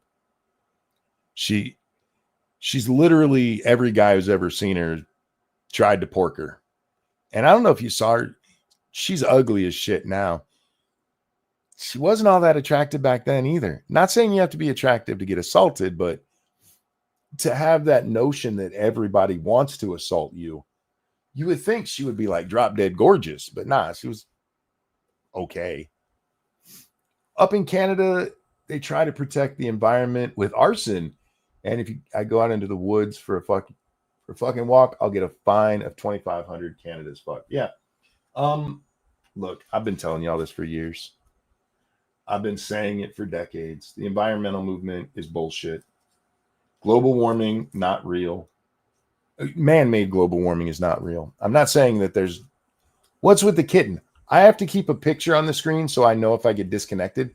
It's the only way I can tell, because on my screen, I see the ducks instead of whatever picture I have up. And I didn't have any specific topic in mind, so I went with the kitten for today. Anyway, I applaud some environmentalism. Cleaning up lakes and rivers and shit, that's a good thing. Cleaner air is a good thing. But it was never enough. So the commies, because this is environmentalism is a commie idea, they have to keep pushing and pushing and pushing. If the globe is warming up, man is not significant enough to make it happen, short of nuclear Armageddon, right? Look, there's a factory and a smokestack that's clearly got to make the planet warmer, except it hasn't. The planet has been warming and cooling forever, since as far back as we're able to tell. But they like to point to it and be like, no, they don't do this anymore, but it was one of my favorite things. If you go back to the 90s, like, it's the hottest it's been in 100 years. Like, well, what happened 100 years ago? I don't know. It's all just a way to shuffle money around. That's what environmentalism is. That's what global warming is. The whole idea of global warming is to take America's money and give it to all the poor nations in the world. That's what it is. And in our own country, where do they... global warming hurts black people more than anyone else. What? What? They've been saying we have 30 years. They've if you go back, the earliest that I could find, we were supposed to pass the tipping point, the point of no return, back in 98. 27 years ago. And then 98 comes and goes, and it's 2005. Did we say 2005? We meant 2015. Do you guys know what the current year is? The point of no return? Anybody remember? Anybody? I'm giving you guys a chance to type. The year is 2032. That's the year that it's supposed to happen. That was 40 years ago. My bad. Yeah, whatever. AOC said 12 years. Yeah, she said that back in 2020. The number is 2032 is the point of no return. No, it's not 2030 anymore. It's not 30. It's 32. And you know what? Soon it'll be 35. And after that, it'll be 50. They've actually started doing that too. The 2050 is the point of no return. You can tell when we're getting close to one of their milestones that they're going to pass and be like, well, shit, the ice caps are still there. Because you will suddenly see a massive wave of, oh my God, the earth is going to kill us. It happens every time. Every time. It's amazing how they can be wrong so often, but you have to understand how they're doing it. They love their models. Our modeling shows that 2030 is going to be the year, 2032, 2050. They say model. Model is not what you think it is, right? If I showed you a model of what's a good car? Of Kit from Knight Rider. It's going to look just like Kit. I'm going to build it to look just like Kit. If you do computer modeling, I'm going to make this, I'm going to model this house. That's not what it is. It's a calculator. The computer models are a calculator. They say, okay, if we put 1 part per billion of CO2 into the air, that equals a 0.1 degree increase. So if we put 10 parts per billion, that'll be a 10 degree increase. That's what it's literally a calculator. But it's not a calculator like your normal calculator. 1 + 1 = 2. That's just a given. You can demonstrate that. You can take 2 sticks. I have 1 + 1, 2 sticks. With global warming, they tell it what is going to happen because there is no hard and fast rule, even with their own science. There's not a direct correlation between this much CO2 in the atmosphere and this much, this increase in the temperature.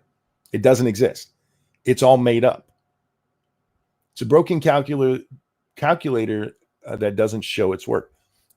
It's not a broken calculator, Keister. It works for what they told.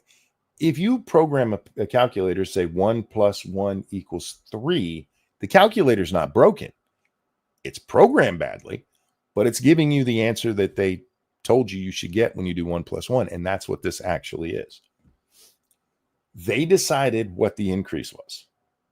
And we have no baseline. It's not just that we have no baseline, it's that it's so incredibly hard to put anything. We don't have okay, let's go back in history. We don't have a good enough. Do you guys know when we started keeping what we consider accurate records for temperature? Does anybody know? I'm giving you guys time. I'm letting it just hang there for a second. Okay, now I'm going to tell you. 1948. 1948 is the year where scientifically, as a culture, we're like, we finally figured out how to tell the temperature. It's where we started keeping the best records of it. So the records that they're going by aren't even 100 years old yet. Not even 100 years old. The rest of it, there was temperature taking. I mean, we've been taking the temperature, I'm using air quotes, for a long time, pretty much since they found mercury. The substance, not the planet. But the accurate record keeping of it is only 70 years old. 75. That's it. That's it. But they want you to believe that they know what happened, but they don't. Things we do know is like the medieval warming period. The medieval warming period is a, what was it, 12-year span? Is that right? 12? It's been a while since I looked this up, but it's a 12-year span where the earth warmed up so much that it literally changed agriculture. If you've done any gardening, you know that in your area, only certain things will grow because of the weather. I will never be able to grow. Well, I won't say never in my lifetime, unless something major happens. I could not grow a lemon tree in my front yard. It's too fucking cold here. It'll die. It changed agriculture. That's how warm it got. And we don't know this from ice cores. We know this from written accounts at the time. And it lasted for about 12 years, and then shit went back to cold. And I mean, they had massive like vineyards in England where it's too cold for them. You know what the global warming folks did? We just don't talk about it. When the I want to call them heroes. When the heroes broke into the I think it was UPenn, whatever it was, the email system that all the environmentalists like Michael Mann and them were using and stole their emails. We learned about the hide the decline thing. Hide the decline was that global temperatures were actually lowering. And they were like, we can't tell people. They won't believe us anymore. I know. Just hide it. They literally fudged the numbers. And then when it came out, they were like, well, but we didn't do, don't pay any attention to that. I mean, they should never be taken seriously anymore, but they are still. I mean, NOAA, the whatever it is, the folks who track temperatures and stuff for us, there's a 19-year pause. There's a pause in global warming. And this is my favorite. We'll probably wrap up on this talking point, unless you guys have other questions you want to talk about. There's this pause in global warming, and nobody can figure it out. Nobody can figure it out. Some people just ignored it. Like, no, that's not happening. We have the data. It was no increase in temperature for 19 years. This includes the 2005 and the 2015 periods where we're supposedly the warmest ever. There was a pause. And the kitten is staring into my soul. Isn't it cute? So you had the people like that's not happening. Then you had people who said it was happening, but the excess heat was getting trapped in the ocean, which wouldn't make a lot of sense because that would have sped up the ice melting, which would have cooled it off. but don't ask them. These are the people who were shocked. This is not a joke. People like Michael Mann were shocked that more CO2 would lead to more plants. Just because it's what they fucking breathe, and you learn that in 3rd grade, pay no attention. These PhD holders were shocked that plant life would grow with more CO2. Apparently, they've never been inside a greenhouse, even though they talk about the greenhouse effect all the fucking time.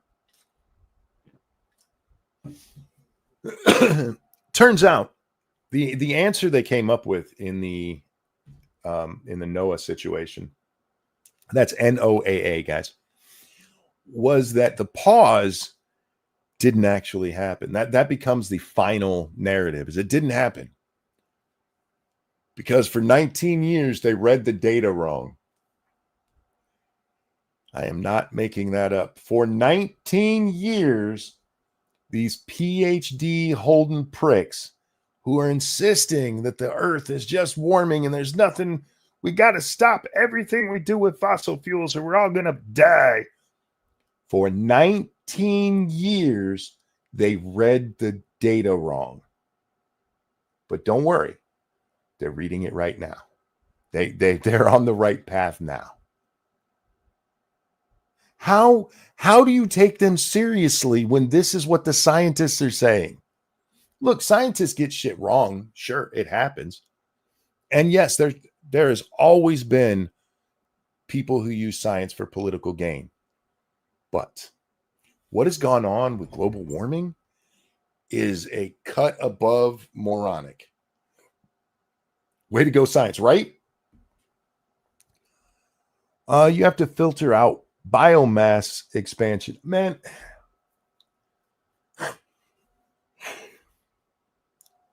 if you Graham Hancock and what's his name?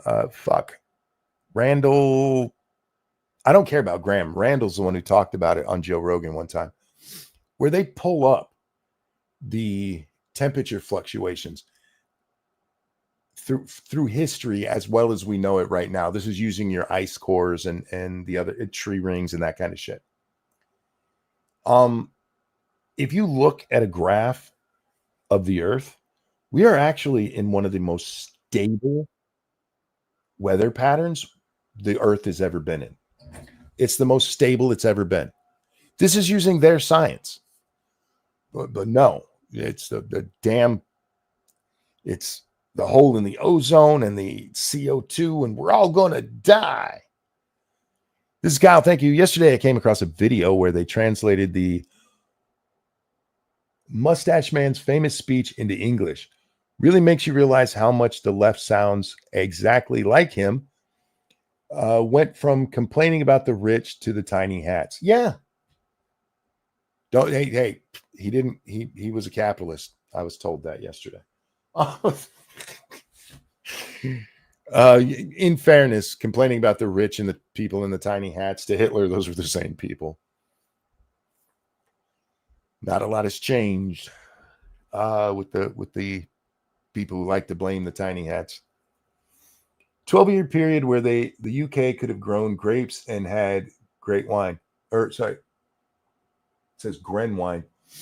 Yeah, the medieval period what I was getting at when I was talking about that, though, was the accurate record keeping. This is what becomes very important. Like, have you guys heard about the hurricane that wiped out Galveston? We don't know a lot about what happened there. They love to tell we've more hurricanes than ever. We don't know that because unless you were there, if Galveston doesn't get wiped out by that hurricane, if it just bounces off the coast and goes away, no, that doesn't make it in the record books. See, now we can watch from space and see what's happening in the middle of the Atlantic Ocean. We couldn't do that in the 1800s or the 1900s or even most of the 20th century. But they want you to believe, no, we know everything because we had no way of record keeping. Something happened for the medieval warming period. That's not one that you can just be like, maybe the sun was hotter that year. Maybe it was, but something happened. We have no idea what. And instead of looking at it and thinking, hey, maybe this is something we should keep an eye out for. Fuck, maybe in the middle of the Amazon, a fucking giant comet smashed the earth and there was enough heat that it actually changed the weather for a decade. And we just don't know. But instead of looking, this has always been my problem with global warming, is if we're warming, right? And maybe we are. But if we're just looking at man as the only possible cause, when none of their computer models are right, none of them. There's not a single global warming computer model that can take all of the known data and predict what happened in 1980. Take all of the data from 1979 and predict 1980 or 1990 or 2000. They can't do it because they're all programmed badly. So instead of looking at others, maybe, hey, the medieval period in the grand scale of things is not that long ago. This is what, 1200 BC or AD, sorry, 1200 to, I used to know the dates by heart, but I've gotten old. But maybe 1400s. Trying to remember. The dates are out there. Just look up the medieval warming period. We don't know what happened. Something did. Something major. Typically, to change agriculture, you have to have a monumental shift. Like there was a time when the area around the Giza Plateau, where the Great Pyramid is, was lush. There was a time when Antarctica was tropical. How do we know this? Because they found tropical fish in the ice. The earth changes, but it takes a long time, or it takes some kind of catastrophic event. And we should be looking for that and ways to mitigate in case it happens. And instead, they're just like, no, we need electric cars. Fuck off. Clearly, it was Wizard's Monk. I mean, it was England. That's where the wizard. Let me grab this real fast. We're going to be wrapping up. I don't know if you guys can hear it. My voice is kind of going. And I got to go beat Dungeons 2. Dragon Mage, thank you. As a child, my teachers told us we would run out of fossil fuels before I was an adult, and that the UK was going to be completely submerged because of the melting ice caps. Yeah, the whole oil thing. I mean, I don't know where the oil thing starts. I really don't. But the burning of fossil fuels and all this nonsense. They tried convincing everybody back in the 70s that we were running out of oil. And that's not a joke. They really were like, we're running out of oil. The world's gonna run out of oil by, I forget. They gave us a date when we were gonna run out of oil. There would be none left. We've sucked it all up. It's all gone. And we have more oil available to us now than humanity has used. All of the oil that's already been burned, all of the oil that's been turned into plastic, all of the oil that's been turned into lipstick, all of that shit that we've already used, we have more than that in reserve right now that there's oil wells and shit going to town on. The other thing that, because an oil well will run dry, but it turns out if you leave it alone, it'll fill back up. It's almost like there's an oil table, like a water table, because you can run a well dry and then you got to dig down further because the water table has changed. That seems to be what the case is with the oil as well. You pull too much of it out too fast, then you'll run it dry, and then you got to wait a while and it'll refill. I don't remember being told that in school on the news. Yes, we weren't told that in school. I remember it being on the news. But that was a real thing that they were like, we're going to run out of the oils. Now, by the time I'm old enough to pay real attention to politics, that nonsense has already gone away. But yeah. Environmentalism is like religion. And I actually feel bad for the religious folks using that metaphor. But sorry, that was a simile. Um, Religion alters your behavior based on the possibility of punishment from a deity. And if you believe in that, I understand why you would believe in that, and why you would hold the way you do if you believe that. With environmentalism, instead of there being a deity, it's the earth itself that's going to punish us. The earth itself, we're going to bring about our own Armageddon if we don't change our ways. I remember the ozone layer scare. Here's something they never talk about. You've probably heard me say it before, but this is true. When they first took the images of the ozone layer, when they got the cameras that could take a picture of it, the hole was already there. That's true. The hole opens and closes all the time. It opens and then it closes. It doesn't matter if we use chlorofluorocarbons or not. Opens and closes. It does it kind of regularly. But they get this picture of the ozone. Oh my God, there's a hole. There's a hole in the ozone, you guys. We've destroyed our shield. Druidia's going to die. They had no idea if the hole's supposed to be there or not. They have no idea what it does. But they're like, you be afraid. Be scared.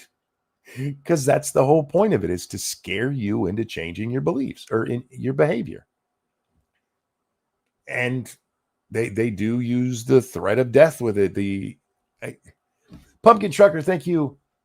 To point out how bad record keeping was, look at the War of 1812. Let's be fair, we were almost conquered, DC having been captured, but they ran away because of a glorified thunderstorm and a tornado. If there weren't accounts of it, we'd never know. I didn't know that, but that's funny. Yeah, we've had writing since what? Who started writing? Was it the Egyptians? Is that who we credit with the first written language? I forget. I didn't pay attention in world history. Literally thousands of years. Accurate record keeping, though, is less than a century old. And even that, I mean, it's not exactly well done if you read the news and shit. Sumerians, thank you, Sumerians. I knew it was some old ass civilization I don't give a shit about. It's easy to scare people when you don't know. And we've seen this with all kinds of stuff throughout the years. This is going to kill you. That's going to mutilate you. This is going to make your wiener not work. That's going to make your back hurt. It's very easy to scare people with pain and misery. And when they hide it behind science like they do with global warming, this is why I get so passionate about this topic. It's dirty. Science is important. Real science is important. Real science will let us colonize the galaxy. Real science will make sure that if an errant rock ever hits this one, humanity will keep going because it's on another planet. Science will help us cure diseases. Science will help us advance as a species. And when they use it the way that they're using it right now in so many instances, whether it's the trans nonsense or the global warming bullshit, it's offensive to me. Because what they're doing isn't science. In science, you use the scientific method. I have an idea. I'm going to test that idea. Shit, my idea was wrong. I have a different idea. Let's test that.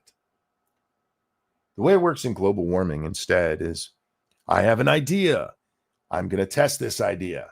Shit, I was wrong. I need a new test. And that's how they do it. They've been proven wrong over and over and over again. Instead of just admitting they're wrong, that their hypothesis is wrong, they changed the test instead. It had to be the test that was mistaken. That's a good scientist. Prove yourself wrong. Yeah, in science, the reason you do the testing isn't to prove yourself right. You're supposed to be doing everything you can to prove yourself wrong, because that's good science. If that science is an elimination thing, right? You're like, I have this idea. I think we're going to use math, but science is just an offshoot of math. I think 1 + 1 is 2. And so you take 1 and 1, you put them together. Oh my God, it's 2. What if I turn them sideways? Nope, shit, that's still 2. What if I break them both in half and only use each half of those? Oh no, shit, there's 2 halves. That's still 2. Your whole point in the scientific method is not to prove yourself right. It's to prove everything else wrong, the possibility of anything else wrong. What if Fauci is the science? Then science has gone way off track. Fauci's not a scientist. He's a douchebag. You learn more from failure than success. That's not a concept. I get what you're saying, but it's not a concept I believe in. I think you can learn a lot from success. I think the problem is people stop trying to learn from when they're successful. You don't need to. You were successful. The best of the best keep trying even when they're successful, and they try to make that success even better. Fauci's a bureaucrat. Yeah, absolutely. So are most scientists in the government. They're bureaucrats. I'm not talking about the ones who get a grant and are actually doing work on like cancer and shit, but the ones who work at NIH, these are not scientists. These are bureaucrats. It's called the null hypothesis, which means your hypothesis factors have no effect. You're supposed to be proving the null hypothesis wrong. Just once again, when we're talking on here, I do use generalized language because not everybody's a nerd like us, but you're right. Yeah, it's amazing some of the arrogance that we see in science. Whatever you think about COVID and all that happened there was a very rare event, and it was scientists working together and sharing data. That does not happen very often. The data we pay for the global warming shit, a lot of that is hidden because the people who collected it own it. You and I paid for it, but it's theirs. Anyway, with that, guys, we're going to wrap this one up. I appreciate you guys coming and hanging out. I really want to get a set schedule for this show. And so you guys know when to look for me and all that. And hopefully one day I'll get that. But until then, I cannot tell you how much I appreciate that you guys come out no matter what fucking time I do this. Because nobody else can get away with what I do. And it's not because I'm that great. It's that you guys are that great. Most shows that do what I do wouldn't last a week because they'd have 10 people one day and none the next. And that you guys come out and find me no matter when it is. It's humbling. I don't get humbled, but it there's no other word for it. It's humbling. And I appreciate you. Thank you so much. Thank you for the donations. I don't know if you guys have ever done a show and people are like, I like what you're saying so much, I'm going to give you money.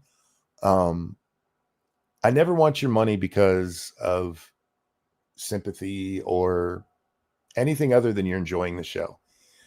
And that you do, damn, humbling. I'm not a humble person. It is not a feeling I'm usually saddled with, but I appreciate you guys so much. Thank you for being here. I hope you have a wonderful day. Take care of yourselves. I'll see you on the next one. Bye now. That got more serious than I wanted to. So I should probably sing about my pecker.